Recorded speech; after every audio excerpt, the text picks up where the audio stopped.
Hello students, I welcome you on your very own YouTube channel Manoj Jahangir classes. और आज की class में जो है हम बात करने वाले हैं प्रोडक्शन पॉसिबिलिटी कर्व की डिफरेंट शेप्स के बारे में, सिमिलर टर्म्स जैसे कि मार्जिनल अपॉर्चुनिटी कॉस्ट वगैरह के बारे में, जैसे कि आप आगे क्लास में जो है समझ पाएंगे। तो इन सारी चीज़ों के बारे में आपको पता लगेगा। शिफ्ट के लिए शिफ्ट कब होता है, रोटेशन कब होती है पीपीसी पर, इंक्रीज या डिक्रीज इन रिसोर्सेज, टेक्नोलॉजी में इंप्रूवमेंट या जो है डिग्रेडेशन का क्या इम्पैक्ट पड़ता है। This is what we are going to discuss in this chapter. So without wasting time let's talk about the given topics. आज हम बात करेंगे सिमिलर टर्म्स की। बात करते हैं कि क्या सिमिलर टर्म्स होते हैं। बेसिकली स्टूडेंट्स आप देखेंगे सिमिलर टर्म्स, तो यहाँ पर सिमिलर टर्म्स का मतलब है कि एमआरटी को क्या क्या बोला जाता है। तो एमआरटी की बात करेंगे, मार्जिनल रेट ऑफ ट्रांसफॉर्मेशन बोला जाता है, मार्जिनल अपॉर्चुनिटी कॉस्ट। अच्छा, ये सबसे ज़्यादा यूज होता है यहाँ पर एमओसी। ज़्यादातर आप अपनी बुक्स में देखेंगे एमओसी आपका बहुत ज़्यादा यूज होता है। तो एमओसी बहुत ज़्यादा यूज होता है ऐसी चीज़ों में, और इसको मार्जिनल रेट ऑफ सब्स्टिट्यूशन भी बोलते हैं, क्योंकि एक कमोडिटी को दूसरी कमोडिटी में सब्स्टिट्यूट करते हैं। मैं आपको पहले ही बता चुका हूं कि एमआरटी क्या होता है। तो marginal rate of transformation is the rate at which one commodity is substituted for the other, यानी कि एक को दूसरे से रिप्लेस किया जाता है। आई होप यहां तक बात समझ में आई होगी स्टूडेंट्स आपको। अब जो है यहां पर हम बात करेंगे मार्जिनल अपॉर्चुनिटी कॉस्ट की, कि मार्जिनल अपॉर्चुनिटी कॉस्ट क्या होती है। अपॉर्चुनिटी कॉस्ट में ऑलरेडी आपको प्रीवियस वीडियो जो पार्ट 2 है उसमें मैं ऑलरेडी बता चुका हूं आपको। आज हम बात करेंगे मार्जिनल अपॉर्चुनिटी कॉस्ट की। तो इसको धीरे धीरे करके समझते हैं स्टूडेंट्स, कि यहां पर अगर मैं बात करूं इन सारी चीजों की, तो you can understand it in such a way कि मार्जिनल का मतलब होता है चेंज। तो यानी कि किसी भी एक एडिशनल कमोडिटी का प्रोडक्शन आपने किया है तो उसको डेल्टा से भी रिप्रेजेंट कर सकते हैं, चेंज भी बोल सकते हैं आप। तो चेंज, मार्जिनल का मतलब होता है चेंज। तो आप समझिए कि चेंज किस में आया। तो it refers to the number of units of a commodity. It refers to number of units of a commodity sacrifice, जिसमें चेंज आया, सेक्रीफाइस किया जाता है to gain one additional unit of another commodity. ये सिर्फ एमओसी की definition है। मैं आपको बता दूं एमओसी की डेफिनेशन, एमआरटी की डेफिनेशन, एमआरएस की डेफिनेशन, सारी की सारी चीजें सेम है, यहां पर बिल्कुल भी अलग नहीं है। आप चाहे इसको एमआरएस बोल दीजिए, आप इसको एमआरटी बोल दीजिए, all the things are same, कोई फर्क नहीं है। पिछली स्लाइड में मैं आपको पहले ही बता चुका हूं। सो यहां पर ये वो सेक्रीफाइस है जो एक एडिशनल यूनिट को प्रोड्यूस करने के लिए आपको करना पड़ेगा। इन केस ऑफ पीपीएफ यानी कि production possibility frontier production possibility curve, MOC is always increasing. MOC आपका इंक्रीज होगा, और इंक्रीज होगा तभी आपकी शेप जो है वो कॉनकेव होगी, अन्यथा ये कॉनकेव नहीं होगी। इट्स इम्पॉसिबल कि आपकी शेप जो है कॉनकेव हो। तो इंक्रीजिंग होना जरूरी है एमओसी का।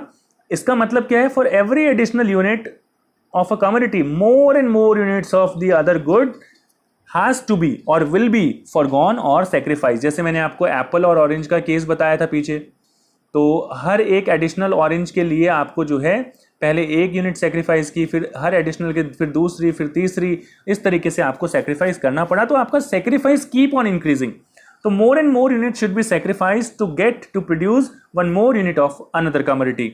आई होप यहां पर ये समझ में आया होगा। एक बार फिर से समझिए इसको। Marginal rate of transformation, it can be defined as the ratio हो सकता है of number of good sacrifice to produce one more additional unit of a commodity or good in two good economy. Example, if the production of two goods of X is production of two goods, X is a sacrifice to obtain production of one more unit of X, यानी कि अगर आप X का ज़्यादा production करना चाहते हैं तो आपको Y को सेक्रीफाइस करना ही करना पड़ेगा। तो यहाँ पर जो MRT होगी वो इक्वल होगी कि आपने 2 यूनिट ऑफ Y को सेक्रीफाइस किया 1 यूनिट ऑफ X के लिए, तो 2:X का 2:1 का रेशियो यहाँ पर आएगा। आप यहाँ पर MRT का जो है फॉर्मूला भी देख सकते हैं, सेक्रीफाइस डिवाइडेड बाय गेन। मैं इसको सेक्रीफाइस डिवाइडेड बाय गेन नहीं लिखता स्टूडेंट्स, मैं इसको बोलता हूँ loss of one commodity divided by gain of another commodity. मैं कुछ इस तरीके से इसको लिखता हूँ, और यहाँ पर इसका फॉर्मूला मैं आपको देता हूँ LG यानी घर का फ्रिज। LG याद रखिए, LG कंपनी लाइफ्स गुड आपने सुना होगा। तो LG की हेल्प से आप इसको निकाल सकते हैं कि loss divided by gain, loss of one commodity divided by gain of another commodity. इस तरीके से आप याद रखिए LG। सेक्रीफाइस और गेन वही है, बट सेक्रीफाइस को मैंने लॉस की टर्म में यहाँ पर ले लिया है। आई होप आपको ये क्लियर होगा। तो LG आप याद रखिए, लॉस डिवाइडेड बाय गेन। अब MRT बेसिकली होता क्या है स्टूडेंट्स, MRT जो है PPC का स्लोप होता है। ये जो स्लोप है PPC का, ये डिपेंड करता है बेसिकली MRT पे कि इसका स्लोप कैसा होगा। तो यहाँ पर ये जो इंक्रीजिंग होती है ये रेट, इंक्रीजिंग के केस में, इंक्रीजिंग MRS के केस में जो है बेसिकली PPC आपका कॉनकेव होता है। तो ये MRT जो है बेसिकली इंक्रीजिंग होता है, जो इसका स्लोप डिसाइड करता है। आई होप ये बात क्लियर होगी। अब आप यहाँ पर देख सकते हैं कि आपने x का 0 से 1 प्रोडक्शन करने के लिए y की 1 यूनिट सेक्रीफाइस की। LG लिख लीजिए, LG से आपको पता लगेगा कि आपने 1 यूनिट सेक्रीफाइस की। सेक्रीफाइस पहले लिख लीजिए, तो आप ऑलरेडी 1 लिख चुके हैं। और उसके बाद जो है आपने x की भी जो है 1 यूनिट इंक्रीज की और y की 1 यूनिट डिक्रीज की। तो 1:1 यहाँ पर लिखा हुआ है। तो ये MRT आ गया यहाँ पर, या MOC आ गया आप कह सकते हैं। फिर दोबारा से आपने 1 से 2 यूनिट पे, सेकेंड यूनिट पे आया, यानी कि 1 यूनिट बढ़ा ली। तो बेसिकली यहाँ पर ये जो सेक्रीफाइस हुआ दैट इज ऑफ, यहाँ पर इंक्रीज हुआ है और y में जो है बेसिकली सेक्रीफाइस हुआ है। तो y में सेक्रीफाइस हुआ है 9 से 7 का, यानी कि 2:1। तो ये 2:1 दिया हुआ है।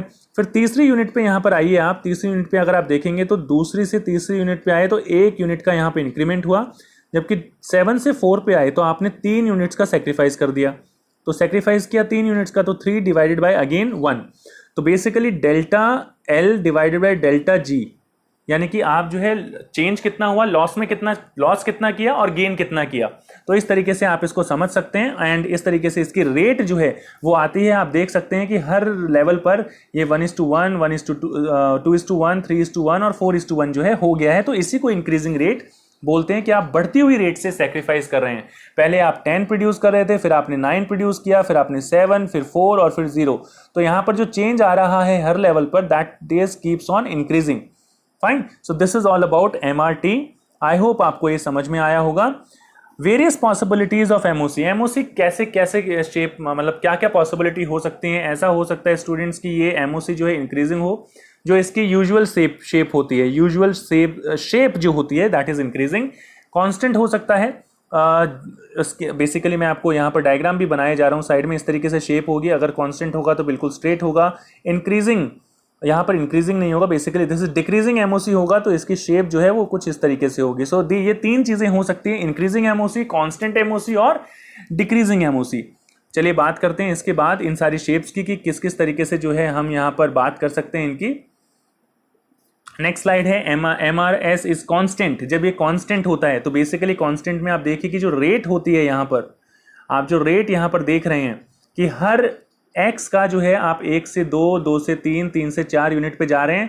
तो y के रेफरेंस में अगर आप देखेंगे तो y का 10 से 8, 8 से 6, 6 से 4, मतलब जो सेक्रीफाइस है वो कांस्टेंट है। तो हर लेवल पे 2 यूनिट्स का आप सेक्रीफाइस कर रहे हैं। तो यहाँ से 2:1, 2:1, 2:1, 2:1 एंड 2:1, इस तरीके से जो है आप यहाँ पर MRT जो है वो निकाल सकते हैं। कांस्टेंट MRT का मतलब क्या हुआ कि इट मींस आपको सेम अमाउंट सेक्रीफाइस करना पड़ेगा to produce 1 more unit of a commodity. पढ़ लेते हैं। If MRT is constant, it means the same amount of the commodity is sacrificed to gain an additional unit of another commodity. It means that all the resources are equally efficient. ऐसे cases में जब MRT constant होता है, सिर्फ ऐसे cases में हम ये मान के चलते हैं कि हमारे जो है रिसोर्सेज इक्वली एफिशिएंट हैं, क्योंकि नॉर्मल शेप नहीं है ये। अगर आप PPC इसमें बनाएंगे तो PPP left to right downward sloping straight line आपका जो है वो बनेगा। और यहाँ पर ये जो स्लोप है ये बिल्कुल स्ट्रेट है। ये तब होता है जब आपका MRT कांस्टेंट होता है। कांस्टेंट MRT के केस में ऐसी चीज होगी। स्टूडेंट्स इसके बाद बात करते हैं। ये शेप आप देख ही सकते हैं। तो यहाँ पर जो MRT आपको जो गिवन है यहाँ पर दैट इज कांस्टेंट, जैसे मैं दिखा चुका हूँ आपको। तो ये MRT जो है एक स्ट्रेट लाइन यहाँ पर इस तरीके से होती है, और यहाँ पर जो MRT या MOC आप बोल सकते हैं दैट इज कांस्टेंट। एक सिमिलर रेट होती है, कांस्टेंट होती है। आई होप ये आपको समझ में आया होगा। नेक्स्ट बात कर लेते हैं इसके बाद। MRT is falling. जब MRT फॉल करता है, MRT फॉल करता है मतलब कि जब हर एक एडिशनल को अटेन करने के लिए आपको जो है कम से कम यूनिट्स का सेक्रीफाइस करना पड़ेगा। ये एक्सेप्शंस हैं स्टूडेंट्स, मैं फिर बता रहा हूं। इंक्रीजिंग MRT जो है वो नॉर्मल होती है हमारी। ये 2 फॉलिंग और कांस्टेंट MRT जो है हमारा एक्सेप्शंस होती हैं। So if MRT is decreasing, it means that less and less units of the commodity are sacrifice to gain additional unit of another commodity. समझने की कोशिश कीजिए। 0 से 1, 1 से 2, 2 से 3, 3 से 4, हर एक यूनिट, हर एक पे जो है 1 2 3 4 1 यूनिट का चेंज आ रहा है एक्स की अगर आप बात करेंगे। वाई की बात कर लेते हैं स्टूडेंट्स। पहले 10 था, फिर 6 हो गया, 6 हो गया तो यहाँ पर कितना सेक्रीफाइस किया आपने, -4 सेक्रीफाइस किया। 6 से 3 हो गया, फिर यहाँ पर कितना सेक्रीफाइस किया आपने, -3 हो गया। फिर कितना सेक्रीफाइस किया आपने, 1 हो गया। 6 से 3 से 1 हो गया। तो इस तरीके से आप देख सकते हैं यहाँ पर ये बेसिकली अगर मैं बात करूँ तो शुरुआत से ये जो है ये 1 2 3 नहीं होगा, 0 1 2 3 जो है वो इस तरीके से आप जो है यहाँ पर लेके आएंगे और फिर इसको लिखेंगे तो यहाँ पर 0 1 2 3। तो आपका जो सेक्रीफाइस है हर लेवल पर गिरता जाएगा। आप देख रहे हैं सेक्रीफाइस जो है गिरता जा रहा है, डिक्रीज होता जा रहा है। तो यहाँ पर हर एडिशनल यूनिट के लिए for the every additional unit of x जो सेक्रीफाइस है गुड वाई का दैट इज डिक्रीजिंग। आप देख सकते हैं यहाँ पर कि पहले आपने 4 यूनिट का सेक्रीफाइस किया, फिर आपने 3 का, फिर 2 का और फिर 1 यूनिट का सेक्रीफाइस किया। ऐसे केसेस में फॉलिंग एमआरटी में जो शेप होती है आईसी की वो कुछ ऐसी होती है स्टूडेंट्स, कॉन्वेक्स होती है, कॉनकेव नहीं होती। तो इस तरीके की शेप जो है होती है इस केस में, जैसा कि आप देख सकते हैं यहाँ पर इस तरीके की शेप होती है, इसको हम बोलते हैं कॉन्वेक्स। कॉनकेव नहीं होती है, कॉन्वेक्स बोलते हैं इसको हम। चलिए आगे बात करते हैं टाइप्स ऑफ पीपीसी। तो जैसा कि मैं बता चुका हूं कि increasing opportunity cost, marginal opportunity cost, fine. Marginal opportunity cost में ये जो है इस तरीके का होगा जिसको हम बोलते हैं कॉनकेव। और अगर हम बात करें कांस्टेंट मार्जिनल अपॉर्चुनिटी कॉस्ट के केस में तो ये जो है बिल्कुल लेफ्ट टू राइट जो है एक स्ट्रेट लाइन होगी। I am not able to write that thing, straight line जो है यहाँ पर होगी। और यहाँ पर बात करूँ तो इस केस में दिस इज कॉन्वेक्स, ये जो है आपका कर्व जो है ये कॉन्वेक्स है। तो इस तरीके से आप इसको लिख सकते हैं, समझ सकते हैं। आई होप तीनों सिचुएशंस आपको क्लियर हैं। एमओसी जो है अगर आपका इंक्रीजिंग है तो इस तरीके से कॉनकेव होगा, अगर ये कांस्टेंट है तो स्ट्रेट होगा, और अगर ये डिक्रीजिंग है एमओसी तो आपका जो है ये इस तरीके से कॉन्वेक्स होगा। आई होप ये सारी चीज़ें आपको क्लियर हैं। Let's talk about the another slide, attainable and unattainable combinations। देखिए attainable और unattainable combinations की बात करें तो आप अपने resources से क्या क्या जो है कॉम्बिनेशन अटेन कर सकते हैं और नहीं कर सकते हैं उसकी बात यहाँ पर की जा रही है। तो अटेनेबल कॉम्बिनेशन का मतलब क्या होता है, it refers to those combinations which an economy can operate.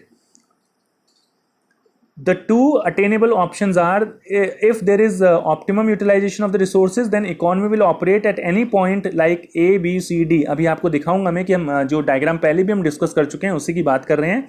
इसका मतलब ये है कि अटेनेबल कॉम्बिनेशंस का मतलब ये है कि if there is wastage or inefficient utilization of resources the economy will operate at any point inside the PPC like E। So मैं इसको आपको दिखा देता हूँ पहले, फिर हम बात करेंगे आगे कि एज यू कैन सी कि यहाँ पर जो है ये A, B, C, D ये फुल यूटिलाइजेशन को दिखा रहा है।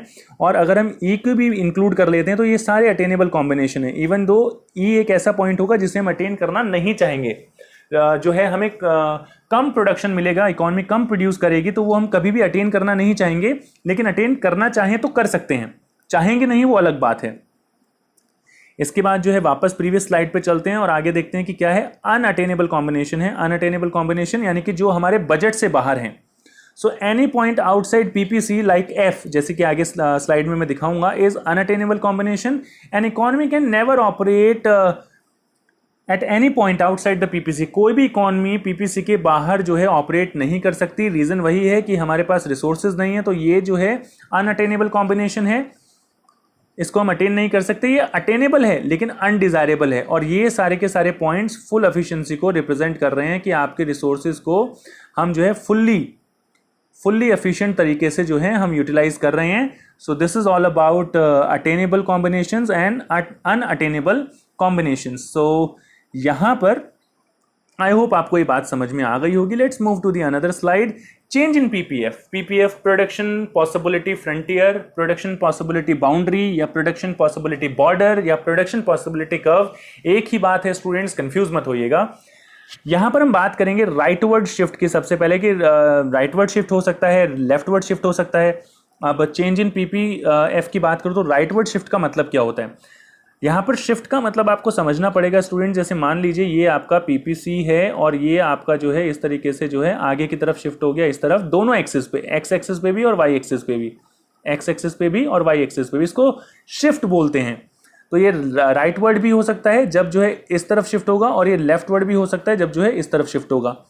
तो ये शिफ्ट होता है बेसिकली, आई होप आप समझ पा रहे होंगे इस तरीके से कि ये पहले इस तरफ था और फिर ये लेफ्ट वर्ड शिफ्ट हो गया है।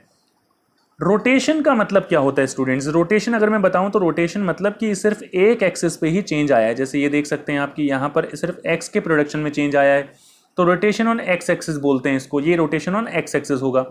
इसके अलावा अगर हम बात करें तो रोटेशन ऑन वाई एक्सिस हो सकता है, यानी कि अब जो है सिर्फ वाई में चेंज आएगा। अच्छा, ये चेंज इंक्रीज या डिक्रीज दोनों हो सकता है स्टूडेंट्स। तो this is what we call rotation for commodity on the Y axis. ये वाई एक्सिस के लिए यहाँ पर जो है शो किया गया है, बताया गया है। तो रोटेशन हो सकता है या शिफ्ट हो सकता है, दो चीजें हो सकते हैं। क्यों होती हैं, let's talk about them students, कि क्यों ऐसा जो है चेंजेस जो है होते हैं। सबसे पहले बात करेंगे सिक्वेंशियल ऑर्डर में शिफ्ट इन पीपीसी। पीपीसी का shift, so PPC will shift when there is a change हो जाए, अगर प्रोडक्टिव कैपेसिटी आपकी चेंज हो जाती है, प्रोडक्टिव कैपेसिटी आपकी चेंज हो जाती है, रिसोर्सेज और टेक्नोलॉजी, ये दो चीज़ों की वजह से हो सकता है। या तो रिसोर्सेज आपके बढ़ गए या टेक्नोलॉजी आपके बढ़ गए, यानी कि जिनको हमने कांस्टेंट रखा था अगर वो बढ़ जाते हैं तो दोनों गुड्स के रेफरेंसेस में आप इस तरीके का चेंज देख पाएंगे। तो शिफ्ट जो है बेसिकली दो तरीके का होता है, एक होता है राइटवर्ड शिफ्ट और दूसरा होता है लेफ्टवर्ड शिफ्ट। अगर in case the resources and technology have increased, upgrade हो गई है टेक्नोलॉजी या फिर ग्रोथ ऑफ रिसोर्सेज हो गया है, in that case what will happen, जो आपका पीपीसी है which is x1 y1 that will shift to the right, आगे की तरफ हो जाएगा, ग्रीन से ये थोड़ा रेडिश कलर की जो लाइन है उस तरफ हो जाएगा, और शिफ्ट होकर हो जाएगा x1 y1 से x2, और y2 जो है ये बन जाएगा। इसको outward shift of the PPC भी बोला जाता है, या फिर इसको बोल सकते हैं आप राइटवर्ड शिफ्ट इन पीपीसी। अब यहाँ पर जो है जैसे यहाँ पर बताया जा रहा है कि मान लीजिए लेबर फोर्स इंक्रीज हो गई, रिसोर्सेज बढ़ गए, इनफ्लो ऑफ फॉरेन कैपिटल, बाहर से पैसा आ गया तो आपके रिसोर्सेज बढ़ गए, यानी कि पहले कम थे अब ज़्यादा हो गए हैं। इस तरीके के एग्जाम्पल्स जो हैं आपसे पूछे जा सकते हैं, एग्जाम्स में पूछे जा सकते हैं कि क्या होगा क्या नहीं होगा। लेफ्टवर्ड शिफ्ट की बात करते हैं students. Leftward shift in PPC, यहाँ पर लेफ्टवर्ड शिफ्ट बिल्कुल रिवर्स ले लीजिए, पीछे जो हमने बताया कि टेक्नोलॉजिकल डिग्रेडेशन हो गई, टेक्नोलॉजी डिग्रेड हो गई या रिसोर्सेज डिक्रीज हो गए, तो with respect to both the goods, दोनों ही गुड्स में। तो आप देख सकते हैं कि यहाँ पर जो पीपीसी पहले पीपी था, अब वो यहाँ पर पी डैश हो गया है लेफ्टवर्ड शिफ्ट होके। ये जो इनर वाला सर्कल ब्रोकन लाइन जो यहाँ पर दिख रही है आपको, this is what we call leftward shift in PPC. अब ये कब हो सकता है, let's say destruction of resources in earthquake वगैरह आ गया, आउटफ्लो ऑफ फॉरेन कैपिटल, ये कुछ एग्जाम्पल हैं जिसकी वजह से जो है पीपीसी आपका जो है लेफ्टवर्ड शिफ्ट जो है हो सकता है, हो सकता है नहीं, हो जाएगा। Next point is rotation. Rotation की बात करते हैं स्टूडेंट्स की, रोटेशन क्या होता है। So PPC will rotate when there is change in productive capacity, यानी कि या तो रिसोर्सेज बढ़ गए हैं या टेक्नोलॉजी बढ़ गई है। डोंट फॉरगेट स्टूडेंट, पीछे शिफ्ट की बात की थी, शिफ्ट में दोनों में चेंज आता है, एक्स और वाई दोनों के रेफरेंसेस में चेंज आता है, दोनों के रिसोर्सेज में या टेक्नोलॉजी में चेंज आता है, तब शिफ्ट होता है। जब एक कमोडिटी के रेफरेंस में चेंज आता है तो उसमें हम रोटेशन बोलते हैं, क्योंकि सिर्फ एक ही एक्सिस पे जो है पीपीसी चेंज होता है। With respect to only one good, सिर्फ एक गुड के केस में रोटेशन मैंने आपको पहले ही बता दिया है ये। अब यहां पर आप देख सकते हैं कि रोटेशन फॉर कमोडिटी एक्स के लिए रोटेशन हो गया। यहां पर क्या हुआ, अगर मान लीजिए एक्स के रिसोर्सेज बढ़ जाते हैं, कमोडिटी एक्स के रिसोर्सेज की बात कर रहा हूं, जिसको हमने बटर लिया है यहाँ पर, मान लीजिए बटर के रिसोर्सेज बढ़ जाते हैं, तो यहाँ पर रिसोर्सेज बढ़ गए तो ये बी से लेके सी की तरफ शिफ्ट हो जाएगा, यानी कि यहाँ पर ए बी से लेके ए सी, ए बी, ये डॉट डॉट में यहाँ पर बना रहा हूँ बार बार, तो ए बी ओरिजिनल पीपीसी है, रिसोर्सेज बढ़ गए तो ए बी से बी सी हो जाएगा, ये ए बी से बी सी नहीं होगा, ए बी से ए सी होगा। ये वाला जो पॉइंट है, ये वाला पॉइंट मैं आपको बता रहा हूँ कि बाहर की तरफ शिफ्ट हो जाएगा, जैसा कि आप देख सकते हैं।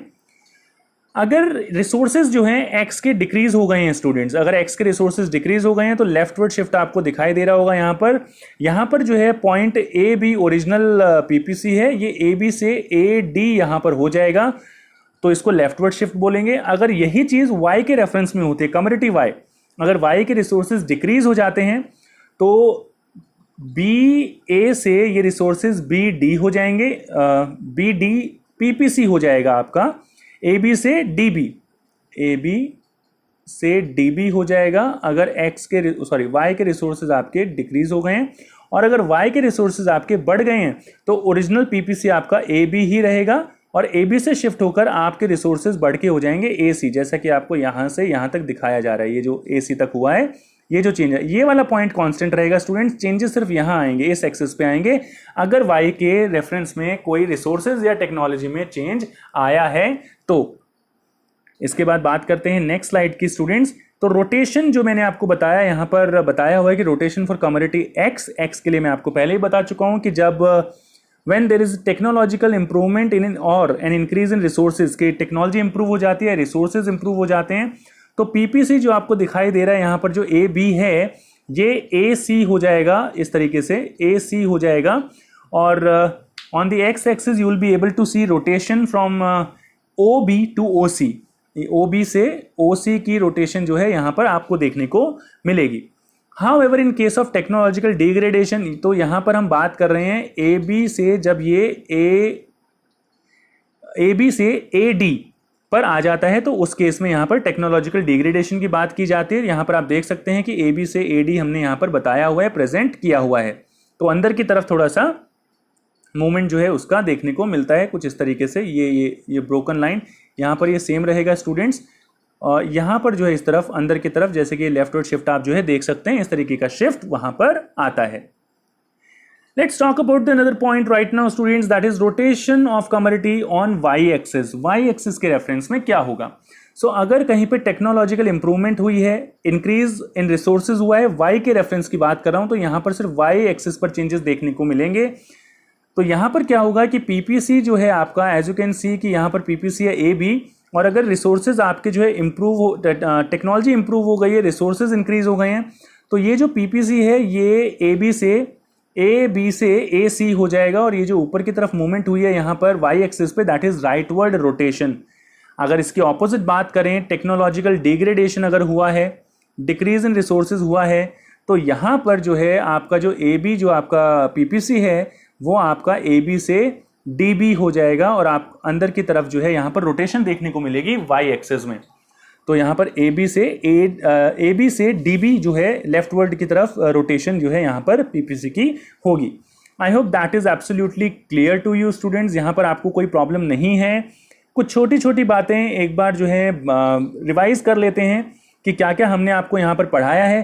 पहली चीज़ जो पीपीसी के बारे में हमने बताई है, पीपीसी स्लोप्स डाउनवर्ड, और इसका मतलब ये होता है कि अगर आप एक को इंक्रीज करते हैं, एक का प्रोडक्शन इंक्रीज करते हैं, तो दूसरी कमोडिटी का प्रोडक्शन आपको डिक्रीज करना पड़ेगा। पीपीसी कॉनकेव होता है, क्यों? क्योंकि एमआरटी या एमओसी जो है वो इंक्रीजिंग होता है। इंक्रीजिंग एमओसी में बता चुका हूँ, it is the rate at which one commodity is substituted for the another commodity, और यहाँ पर जो रेट है वो इंक्रीजिंग होती है तो उसको इंक्रीजिंग एमओसी बोलते हैं। If the economy is producing PPC on PPC, it indicates fuller utilization of resources।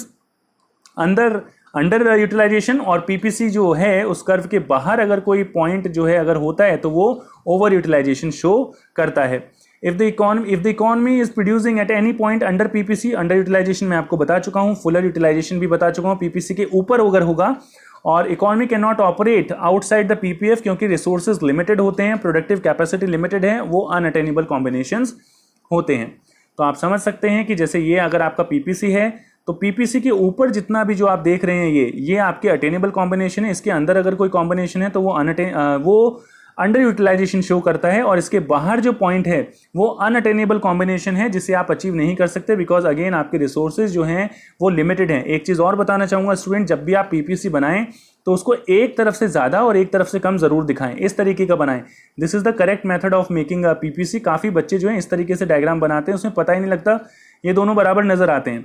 तो इसका मतलब ये है कि आपने अपना डायग्राम गलत बनाया है, मतलब आप एफिशिएंसी जो है इस तरीके से बनेगा कि एक का ज़्यादा एक का कम। तो अगर आप दोनों इक्वल बनाते हैं मतलब इकोनॉमी जो है दोनों के प्रोडक्शन में एफिशिएंट है, और ऐसा बिल्कुल भी नहीं होता। सो this is the right diagram and this is the wrong diagram. तो डायग्राम बनाते वक्त आप जो है इस चीज़ का खास ध्यान रखिएगा। तो यहाँ तक हमारा जो है फर्स्ट चैप्टर हो चुका है स्टूडेंट्स। अगर आपको अच्छा लगा तो आप हमें जो है लाइक करके और कमेंट करके बता सकते हैं। इसके अलावा सब्सक्राइब कर लीजिए मेरे चैनल को, इसी तरीके के लेटेस्ट वीडियोस की नोटिफिकेशन के लिए बेल आइकन पे प्रेस कीजिए, और ऑल पर क्लिक करना बिल्कुल ना भूलें। आप हमें फॉलो करना चाहते हैं हमारे सोशल हैंडल्स पे तो आप हमें फेसबुक और इंस्टाग्राम पर भी फॉलो कर सकते हैं, मनोज जहांगीर क्लासेस के ही नाम से वहां पर भी चैनल है। स्टूडेंट्स, अगर आप ये फेसबुक पे देख रहे हैं वीडियो तो हमें हमारे पेज को लाइक कीजिए, यूट्यूब पे देख रहे हैं तो लाइक का बटन जरूर दबा दीजिए, और यही एक चीज है जो हमें मोटिवेशन देती रहती है। मिलते हैं किसी और वीडियो में। Till then keep studying, keep learning and keep watching Manoj Jahangir classes. Thank you all of you for giving your precious time. Thank you.